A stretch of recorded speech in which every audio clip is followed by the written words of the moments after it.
lot of different changes that are coming. So, and it's a lot of stuff that I can't, I don't know who that is. There's a lot of things that I can't, I don't know all the tax, Yeah. like Hey, shout out your TikTok again. TikTok. Poppin' Notary. Poppin' Notary. Yeah, that's our TikTok right there. Make sure y'all check it out. We'll definitely you'll see some things that'll amaze you. It's a little different. Our regular, the other. I have to imagine most notary business don't have a TikTok. I have to imagine. No, there's some that do, man, but there's not a lot that have a full-fledged company. You that. You actually do stuff like I want you to have an employee doing stuff on there. You know, like you do different things. Like you actually put some thought of production into it. Somewhat, man. Yeah. I think you know what I mean. Like nowadays, it's kind of hard because I don't have the same people there, and it's harder for me to put my own personal point of view into my TikToks or my social media because I'm trying to run a fucking business. Does your daughter ever say, "Dad, you too fucking old for a TikTok"? No, she doesn't. She's like, "Oh, Dad, Dad, you're embarrassing me. Yeah, do that. Stop. Don't do it like that. Don't do it like that." That's it. For the most part, man, I don't even care. I'll do the TikToks however. I think the biggest thing, you can't be embarrassed. You just got to do it right. You just got to do it, man. You can't worry about what anybody else thinks. Sometimes, that's what slows you down. I think people realize like everyone's going to viral, right? Mm-hmm. But let's suppose you really had 1 million views, right? Uh-huh. Would that really improve your business? If no one bought anything, right? If you have 1 million views, you got brand engagement, like what if? What does that really do, though? I think that when you do, like for me, what I understand from like going viral, right? I think that you have to continuously keep on that same aspect. I think that if I I think what TikTok wanted me to do with their algorithm is stick into the, I'm this older person. And then this younger group is doing my TikToks for, and I didn't want to stick into that, you know what I mean? And I think that's what it was pulling me towards. But once you go viral, you got to continuously like hit it. Yeah. You got to put so many videos out. And that's not how I operate. You know what I mean? That's not normal. That's like me chasing that validation. And I don't chase no validation. I don't need it. I just, hey, you know what I mean? If it went viral, look at my other content. Look at what we do. Yeah. Research us. You know what I mean? So how do you turn Poppin' Notary into like a respected, trusted, built business? Shit, man, being in the community, like making sure that we have a standard operating procedures for notaries, just leading the bunch, having training programs, understanding the law for notary, just, getting the opportunities from partnerships that we've established. It's just, I just think I love what I do, man. You know what I mean? Being a notary is cool. I understand the documents. Even attorneys' documents, you start seeing how they're messed up. Like I've learned how, the law works or how it's supposed to read on a document, and you see the mistakes that happens. You know what I mean? So it's just, that's what I feel, I just feel I'm good at what I do, man. And I know most people say, "Oh, it's just checking an ID."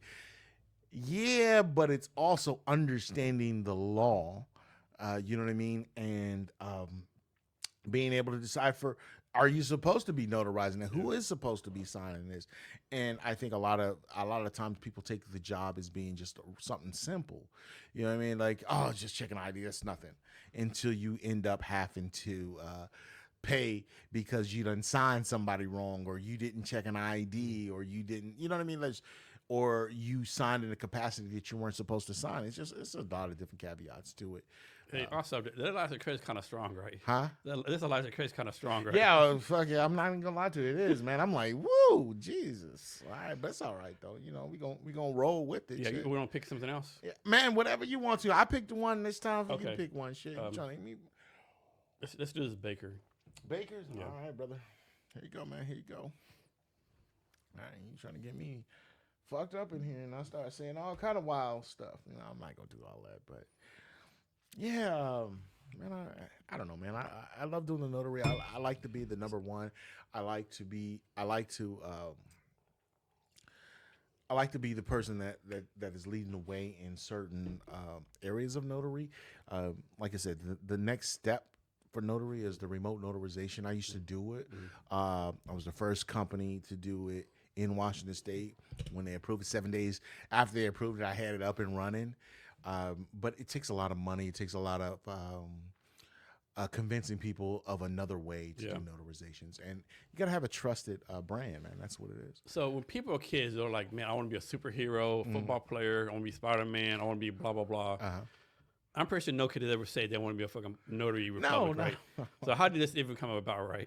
No, man. It's just like I've always done business, man. I've been doing business for like shit. I don't know, 35 years. I've been doing different things, and when I find an opportunity that worked after trial and errors with different businesses, carpet cleaning, steam carpet cleaning, dry carpet cleaning, merchandising, God, it's a whole host of delivering stuff.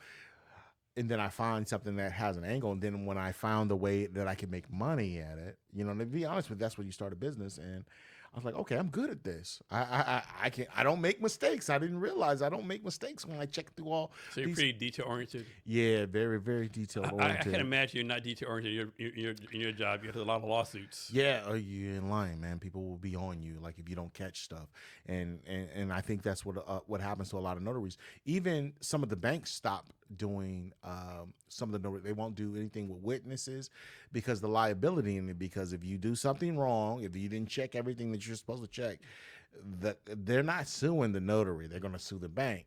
And so banks don't really do everything unless you're a member. They'll do like stuff that pertains just to you, nothing else, nothing that's wild. No, even UPS. The dynamic for me in the city is like when you become sort of the leader in the industry. People start changing the way that they do things, right? And they start seeing that something that seems so small is yet can be lucrative if you understand how to do it, right? If you understand the law, if you're not making those type of mistakes, if I market good, man. I network. It's I'm just a good I'm a good business person, man, in that aspect. So define top tier customer service. Top tier customer service is really understanding the needs of the customer, right, and just trying to fill that part where they're coming up short or they need help with. If they're I'm going to make your day. Like for us, I think that we make a lot of those workers that work for the hospital, we're two hospitals or someone that's works for a school or a teacher or a nurse or a doctor, that they don't have to waste all their time going to different places. So I conveniently have a spot where you can drop off all your packages, right? Just for that aspect. That's what I think that adds a value to, coming to us. And, this just one aspect there, right? Damn, this shit got me. So how do you do this, right? Of course, you're in the business making money, right? But this is like an extreme example. Let's suppose a 9,000-year-old lady comes to you and says, "Hey, I need this notarized. I can't pay you, but when I get this notarized, I'll get a check for like $10,000." Yeah, man. Everything is case by case basis, right? You know what I mean? So, I'm pretty sure if you sold a grandkid ice cream, relationship, all that kind of stuff. Yeah. So it's just a relationship thing. Like it just depends. You know what I mean? Like it just depends on what's happening that day. If you talk to me just right, or if you talk to the person right, our customer service isn't like where we try to throw you away. We just try to find out the best solution for you and try to give you different options, right? So we try to give you the best option. So if I need to make that free, now I don't do all free notarizations because I'm in for profit. Yeah. People say that hey, maybe you should make it nonprofit, but then I'm on. Yeah, no, there's no such thing. No. I've never heard of nonprofit notary republic. No, bullshit. Yeah.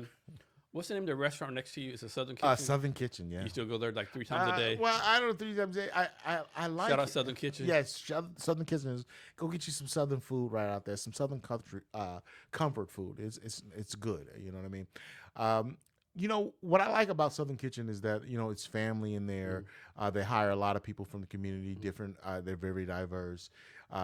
They've changed the menu and things like that. And I just like, I go over there. I've been over there, 5 years. I learned how to do the restaurant industry from just sitting there. I sit there, talk to everybody, know everybody. They treat me like They've been open for a long time, right? Yeah, a long time, 30 plus years. Definitely a pillar of the community, right? Yes, they are. Just pinnacle. That's why, in my advertisement, so I'm right next to Southern Kitchen. People are like, oh, I know where that's at. I'll come right there. And so it's wonderful, man. So how many kids do you have? 2. And I have some stepchildren from my ex-wife. Yeah, like how old are the kids? Like 19? How old are they? Yeah, my daughter's 19. My son is 14. Oh, here's a question for you. I think I might ask you this last time, right? Mm-hmm. So, from your point of view, what makes someone a good parent? Shit, being there, man, showing up, telling them, the things that you have come short at. You know what I mean? Like, especially with my son, I'll tell him, I'll tell him the real deal. I tell my daughter the real deal too. But just being there, being there for your child, you never give up on them. That's all.